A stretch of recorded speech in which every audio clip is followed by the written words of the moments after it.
আমার ড্রিম ছিল আগে আমি ক্রিকেটারের ওয়াইফ হব। সাকিব আল হাসানকে ভালো লাগতো, তাসকিনকে ভালো লাগতো, অনেক বেশি সাপোর্ট করব। আমি তার একটা ম্যাচও মিস করতে চাই না যদি এরকম হয়। দর্শক, দুজন খুলনা সাপোর্টারকে পেয়েছি, কাপল সাপোর্টার। তাদের আসলে ম্যাচটি হেরে গেছে শেষ পর্যন্ত। প্রথমে আপুর দিকে যাই, কেমন লেগেছে আসলে? অনেক ভালো লাগছে, অনেক বেশি এনজয় করছি, মানে আমার ফার্স্ট টাইম আসা, অনেক বেশি ভালো লাগছে। আর সাথে প্রিয় মানুষ ছিল, আরও বেশি মজা করছি আর কি। আমি আসলে ক্রিকেট দেখি না, কিন্তু আজকে দেখতে এসে আর কি খুবই ভালো লাগছে আমার। ক্রিকেটকে আসলে ফলো করা হয় কিনা বা ক্রিকেটের সাথে পরিচিত আছেন কিনা আসলে? না না না, আমি কাউকে ফলো করি না। ভাইয়া তো আসলে ক্রিকেট অনেক সে অনেক বেশি ক্রিকেট লাইক করে। কেমনটা হয় আর কি আসলে টিভি দেখে? অলওয়েজ সে খেলা দেখে। খেলা হয় না? না, আমি এরকম একটা মোমেন্ট যদি মুহূর্তের কথা বলতেন আসলে কি হয় বাসায় আসলে ক্রিকেট খেলা? আমি তার সাথে আমার সেরকম কোনো মোমেন্টস নাই আর কি। সে সারাক্ষণ খেলাধুলা আর কি পছন্দ করে, দেখে, আমি বিরক্ত হই, কিন্তু সে অলওয়েজ আর কি টিভি দেখেন আসলে ভাগাভাগির ব্যাপারে যেগুলো হয় না সাধারণত। হ্যাঁ, এরকম হয় যে আমি মুভি দেখতে চাই বা সং শুনতে চাই আর সে খেলা দেখবে, এরকম আর কি একটু খুনসুটি হয় আর কি। আর তার লাইফে একটা সিক্রেট আছে, সেটা যদি সে প্রকাশ করে খেলার ব্যাপারে তাহলে অনেক ভালো হয়। আপনি শুনতে পারেন তার কাছ থেকে। শুনবো সেই সিক্রেটটা আপনার কাছে আবার আসবে। Sure sure sure. ভাই দিদি, সিক্রেটটাই বলেন আসলে।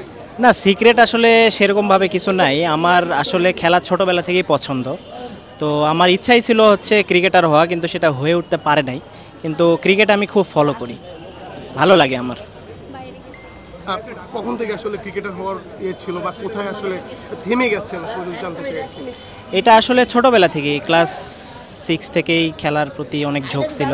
তো তারপর থেকে রেগুলার প্র্যাকটিস করতাম, খেলতাম, কিন্তু তারপরে ফ্যামিলির কারণে আর কি সেটা হয় নাই।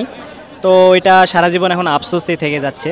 তো তারপরে এখন দেখা যাক, সামনে যদি কোনো সম্ভাবনা থাকে তারপরও চালিয়ে যাবো। দেখা আপনারা যদি ক্রিকেট ফলো করতেন, যদি জানতে চাই আসলে কাকে বাংলাদেশ ক্রিকেটের আসলে কাকে আপনার মানে ভালো লাগে বা ভালো লেগেছিল এরকম কোনো ক্রিকেটার? বাংলাদেশ ক্রিকেটের এখন বর্তমানে আমার ভালো লাগে হচ্ছে মুস্তাফিজ। সাবেক যেই থাকুক না কেন, না, বর্তমানে আমার মুস্তাফিজুর রহমানকেই ভালো লাগে, একটা ক্রিকেটারকেই ভালো লাগে। আর যদি বলেন যে পছন্দের ক্রিকেটার, সেটা হচ্ছে আমাদের দেশের না, এটা বাইরের দেশের, বিরাট কোহলি। তো ওকে দেখলেই মনে হয় যে ক্রিকেট একটা সম্পূর্ণ হয়েছে ওর কারণেই। তো ওটা দেখেই মনে হয়, তার খেলার স্টাইল বলেন, যে কোনো কিছু বলেন, সব কিছুই। তো ওকেই ফলো করা হয় বেশি। অনেক বিপিএল তো সবগুলো ম্যাচই দেখেছেন আসলে? না, সবগুলো দেখিনি। বিপিএল তো ফলো করা হচ্ছে না হচ্ছে। আমরা দেখেছি যে চিটাগাং কিংসের যে ইয়াশা সাগর, সে 55% পেমেন্ট পেয়েছিল এবং তাকে ফোর্স করা হয়েছিল যে সে যদি কমিটমেন্টের বাইরে তাকে বিনোদন বা বিভিন্ন অ্যাডভার্টাইজিংয়ে তাকে অংশগ্রহণ করার জন্য, সে অংশগ্রহণ না করে সে ভারতে চলে গেছে। তার নাকি পাসপোর্টটাও রেখে দেওয়া হয়েছিল বা মানে একটা প্রকারের করা হয়েছিল। এটা কি আসলে বিপিএলের মানটাকে আসলে কোথায় নিয়ে যায়? আসলে আপনি যে কথাটা বললেন, এটা আসলে আমার ধারণা নেই যে কী ঘটছে, কিন্তু তারপরেও এই ঘটনা আমার মনে হয় যে বিপিএল কমিটিটা এটা যদি তাদের নিজ দায়িত্বে এটা যদি করতে পারতো, তাহলে আমার মনে হয় ব্যাপারটা আরও বেটার হইতো। আপুর কাছে যাই যে আপু, ভাইয়া হচ্ছে ক্রিকেটার হওয়ার ছিল, ক্রিকেটার হতে পারলে কতটা ভালো লাগতো? অনেক বেশি ভালো লাগতো। আমার ড্রিম ছিল আগে, এটা শেয়ার করি, যে আমি ক্রিকেটারের ওয়াইফ হব। এটা আমার খুব ইচ্ছা ছিল, তখন আমি ক্রিকেট খুব ভালোবাসতাম, বলেই দিলাম। সাকিব আল হাসানকে ভালো লাগতো, তাসকিনকে ভালো লাগতো, মিরাজকে ভালো লাগতো, মুশফিকুরকে ভালো লাগতো, মানে সবাইকে ভালো লাগতো। ক্রিকেট তখন সাপোর্ট করতাম, ভালোও লাগতো, কিন্তু তারপর থেকে আর সবাই ম্যারিড হয়ে গেল, তারপর থেকে আর এসব ভালো লাগে না আর কি। কথা বলছেন সাকিবকে আসলে দেশে আসা হয়নি, তার আসতে পারেনি অনেক জটিলতার কারণে। মিস করেছেন কিনা? চিটাগাং কিংসের হয়ে খেলছিল, আপনি খুলনা সাপোর্ট করছিলেন, আজকে মাঠে দেখতে পারলে কিন্তু আপনার প্রথম আসা অনেকটা ভালো, মানে হ্যাঁ, অনেক ভালো লাগতো। যদিও এখন ক্রিকেট তেমন বেশি পছন্দ করি না, তবে অনেক ভালো লাগতো যদি দেখতে পারতাম, লাইভ দেখতে পারতাম সবাইকে, তাহলে খুব বেশি ভালো লাগতো। ইনশাল্লাহ সামনের খেলায় আসবো ফাইনালে, এখন আল্লাহ ভরসা। তামিম ইকবাল থাকবে আশা করা যায় ফাইনালে।